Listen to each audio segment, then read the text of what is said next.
Bertemu lagi bersama saya Mesna di channel Hanuman Esport.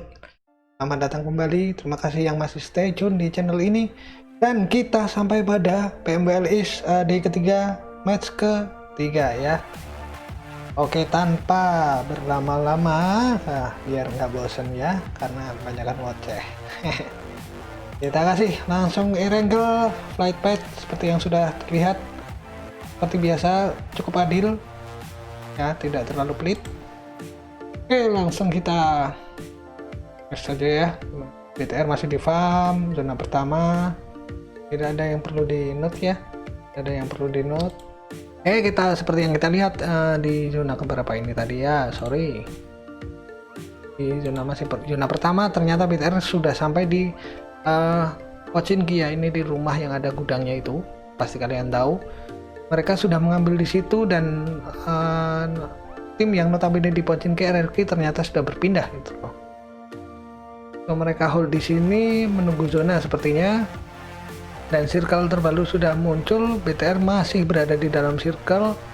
Semua tim benar-benar terfokus di hampir mencari center circle ya, dan BTR sendiri menyadari itu, mereka milih untuk hold dulu di outer, di garis luar dari circle, karena mereka berharap tim-tim itu ya sanalah, mereka kalian tarung dulu lah, saya nanti aja. Bukan berarti mereka tidak mau fight sih ya, tapi pertimbangan banyak hal ada enaknya, karena juga mereka tidak mau terlalu banyak membuang short sumber mereka di awal-awal gitu loh, karena belum banyak tim yang pulang, jadi harus dihemat lah kalau bisa. Hanya 1, 2, 3, 4 ya, 4 tim yang masih jauh dari circle ini berada di center circle. Apa ya, kok pada rebutan? Kita lihat aja lah ya. Dan circle terbaru sudah keluar, dimana BTR late rotation tadi berharap banyak tim yang gugur terlebih dahulu, dan cukup PR buat BTR untuk memasuki zona karena ini jauh sekali, hampir sekitar, kalau ke center circle sih 1000 ya, hampir 1000-an kotak kuning. Dan melihat kalau mereka ambil direct juga direct lurus, ini sudah ada beberapa tim yang lebih dulu di sana, jadi seharusnya ini BTR akan segera rotasi secepat mungkin dan harus mengabaikan jika mereka terpojok saat rotasi, itu harus diabaikan karena mengingat terlalu jauh. Jadi kalau untuk meladeni fight yang tembakan yang ada, saya rasa itu buang waktu, manajemen waktunya akan berantakan juga. Yang saya bahas tadi bahkan ketambahan satu tim ya, yaitu RRQ juga masuk ke situ ya, dia masuk zona ya, berarti rumah ini area ini masuk zona 2 kali. Sudah berada 3 tim di sana. Ini bahkan 1, 2, 4 tim ya. Pantas mereka milih di sana karena ternyata di hampir center circle ya. Dan oh my god, prediksi saya salah, ternyata saya pikir mereka akan lurus direct langsung, ternyata mereka BTR muter dari sini ke atas ya. Keputusan yang sangat berani menurut saya melawan zona, dan tapi juga keuntungannya ada sih, maksudnya keyakinan mereka bahwa lewat situ nanti akan lebih sedikit tim yang berada di situ, ternyata keyakinannya terbayar dan benar gitu, dan benar sepi di sini, tidak ada tim yang ada di sini. Dan saya rasa BTR akan leluasa untuk heal dulu, menambal SP dari yang sudah mereka keluarkan karena melawan zona, masih aman, dan terbukti keyakinan mereka terbayar dulu tuntas gitu loh, aman. Sedangkan untuk beberapa tim ini akan chaos banget, semua tim berfokus pada arah sini nih, pasti mereka akan hold dulu di outer circle dan mereka akan healing ya untuk recovery HP mereka akan kemana zonanya.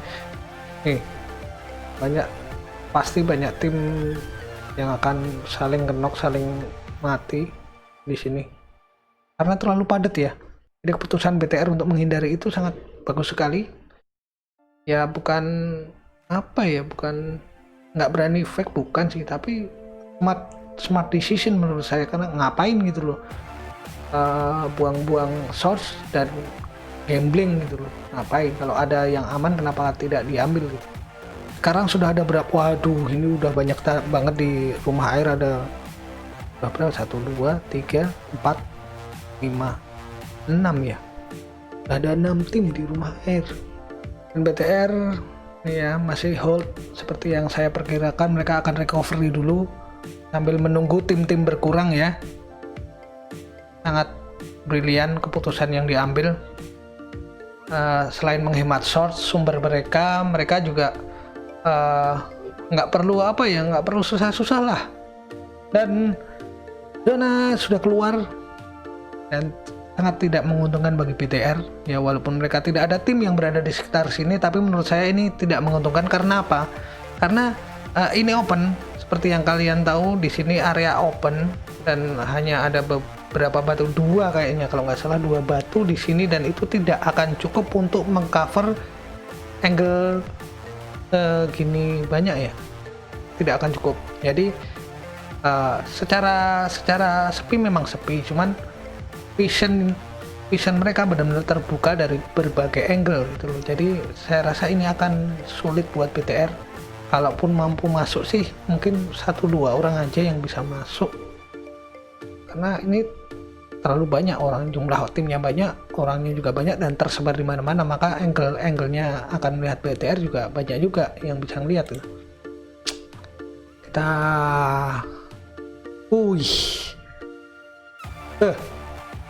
pusing sih kalau udah situ, tambah KOG lagi. Nah ya, saya tidak akan membahas itu. Kita fokus ke BTR. 2 orang sudah memasuki circle, Yuxi paling belakang dan Luxi di tengah ya, masih tinggal sedikit lagi maju sih. Sepertinya mereka akan split karena adalah kalau jalan bareng juga kondisi seperti ini saya setuju sih untuk melakukan split. Jadi kalau misalnya karena tidak tahu vision yang ada di depan tuh angle-nya dari mana aja, kirim 1 lah. Kalau lewat situ gagal ya 1 lagi, dan seperti itu. Harus sensus itulah, semacam sensus. So kita cepetin aja apakah berhasil. Saya rasa sih akan work, karena dengan sensus begitu ya memang gambling. Cuman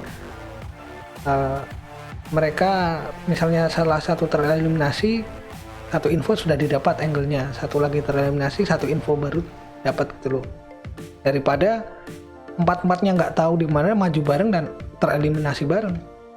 Ini batu yang saya maksud tadi. Dan untuk BTR nggak ada coveran, ini cuman coverannya di dekat yang paling pinggir jembatan ini, karena batunya agak tinggi, bisa ngepron dan bisa untuk cover. Cuman itu aja. Cuman kan nggak mungkin 1 batu itu untuk cover semua ngepron di situ, kan sangat tidak mungkin. Jadi split tadi harus dilakukan, saya rasa. Mungkin mengirim 1 untuk terjun dulu ke air, disusul berikutnya gitu. Siapapun yang akan berhasil ya opsi terbaiknya seperti itu sih. Masih 10 tim, masih banyak, karena ini saling tahu. Ke area ini tuh seperti yang saya bahas, gamblingnya besar. Jadi mereka pasti akan lebih berhati-hati dalam membuka angle gitu loh, membuka vision. Mereka akan berhati-hati karena mereka saling tahu di sana sudah ada 1 tim, di sana 1 tim. Jadi ini benar-benar rapat, sangat gegabah kalau mereka terus ras gitu, sangat gegabah sih. Mereka hanya akan hold, mengambil chance terbesar. Kalau memang persentase untuk membuka tembakan itu kenanya besar ya baru diambil, kalau enggak ya mending nggak usah gitu, karena sudah terlalu rapat dan keluar pun susah kalau dari di situ. Makanya timnya yang tereliminasi masih sedikit ya, padat banget. BTR juga tertahan di sini seperti yang saya kira tadi. dan ada tembakan ke arah di BTR ya tadi terbukti, berarti vision mereka terbuka. Nih mereka TSM melihat pergerakan dari BTR. Opsinya hanya tinggal nyebur dari sini, yang tertutup angle-nya sih nyebur dari jembatan, masuk dari sini harusnya sih ya. Cuman untuk keluar lagi dari air dan menuju daratan PR juga. Dan untung circle-nya juga tidak jauh ya untuk BTR ini. Sungguh-sungguh Dewi Keberuntungan juga masih di BTR gitu loh. Paling tidak mereka hanya menghold, kejar placement-nya aja. Karena nembak yang ada di rumah juga nggak bisa. Nggak terbuka, mereka tertumbang satu.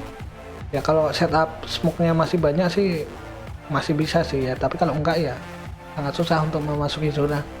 Persis seperti yang saya bicarakan nih, lewat sini. Wih, berasa naik trail ya dia tadi.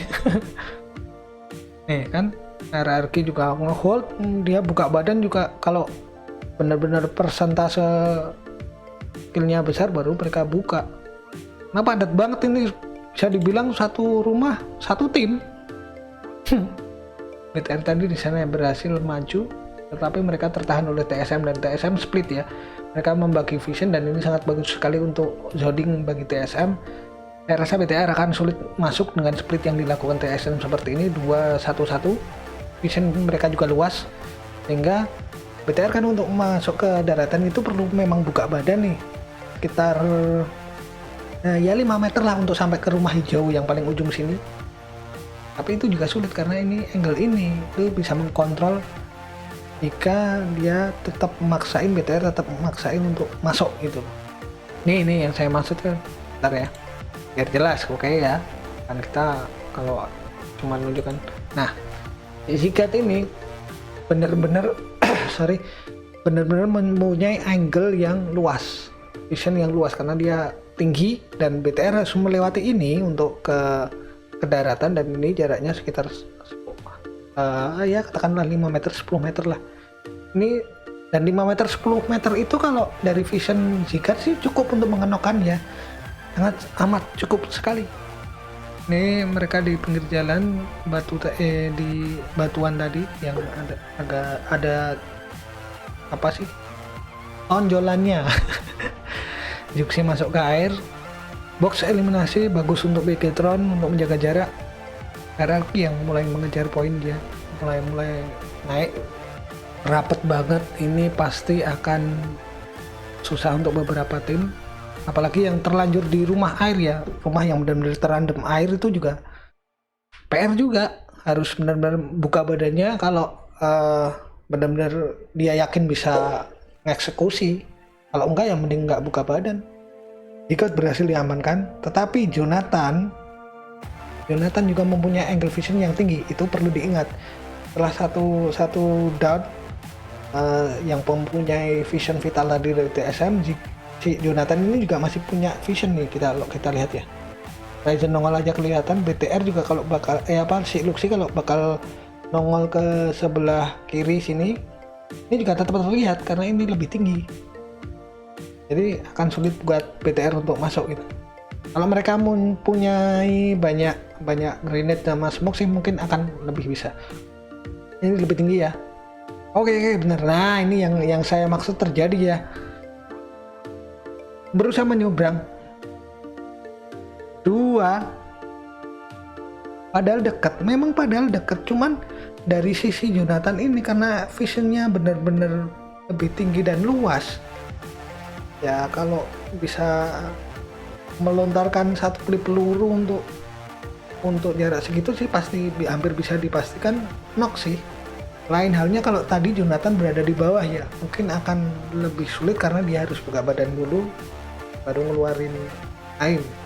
Kalau ini kan dia tinggal nunggu momennya, dia tinggal naik baru dia lempar aim ya sudah susah untuk BTR karena TSM benar-benar setup bagus sekali untuk TSM setupnya. Ryzen akan berusaha menghilang dari pandangan TSM Saya pun juga sudah tahu tinggal satu, so pede mereka untuk membuka sini karena dari tadi mereka tidak menemukan tim lain yang berada di situ gitu loh. Makanya mereka pede untuk mencari Ryzen. Nih, benar-benar semua tim pasif ya. Udah nggak bisa ya. So BTR posisi berapa sih? Posisi 8 ya. Posisi 8 not bad sih dari posisi ke-8 sudah cukup bagus mengingat kondisinya seperti itu tadi, walaupun sempat mendapatkan zona dan tidak ada tim yang ada di situ, tapi pada akhirnya zona malah di perumahan air ya, dan itu menyulitkan bagi BTR untuk mencoba memasukinya gitu loh.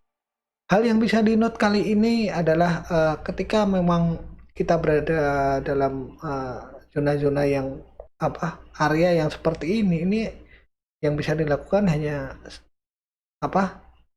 memang harus sedikit pasif, karena kalau sembarang membuka badan juga akan berantakan di sini. Lebih baik memanfaatkan momen ketika tim-tim lain lengah gitu loh. Jadi mending pasif dulu kalau area seperti ini sih. Oke ya, sampai situ aja pembahasannya. Sampai bertemu lagi di match keempat. Selamat malam, selamat siang, selamat sore, tergantung kalian melihatnya ya. Salam dari saya Mesna, Grazi Hanoman Esport.